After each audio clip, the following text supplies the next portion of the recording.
அனைவருக்கும் வணக்கம். கடலூர் மாவட்டம் பன்னெண்டு வட்டம் தமைந்து ஆர்கானிக்ஸ் நான் கொய்யா ஆரம்பம். இப்போ வந்து பதில் எள்ளு சாகுபடி பார்க்குறேங்க.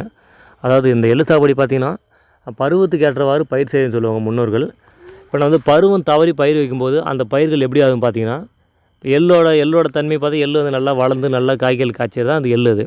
இந்த எள்ளு பாருங்கள், பருவம் தவறி போடுறதால எள்ளு செடி பாருங்கள் அப்படியே ஒரு மாதிரி வளர்ச்சி குன்றி போய் சின்ன சின்ன காய்களுங்க. ஒரு காயோட சைஸே இல்லாமல் ஒரு காயை 4ஆக உடைச்சா அதுலேருந்து ஒரு சைஸ் எடுக்கிற மாதிரி இருக்குங்க. இது அந்த மாதிரி சின்ன சின்ன காயாக இருக்குது. இந்த மாதிரி வந்து பார்த்திங்கன்னா இந்த எள்ளு ஃபுல்லாக பதுராக மாறுங்க. இது வந்து சரியான முறை பால் பிடிச்சி சரியான முறை எல்லாம் மாறாதுங்க.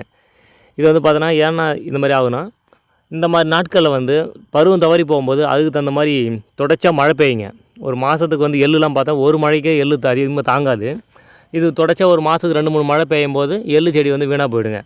அதனால தான் பருவம் பார்த்து பயிர் வைக்கணும்னு சொல்கிறது முன்னோர்கள் பழமொழிங்க. இயற்கை விவசாயம் செய்வோம், கண்டிப்பாக நல்லாயிருப்போம். வாழ்க வளமுடன்.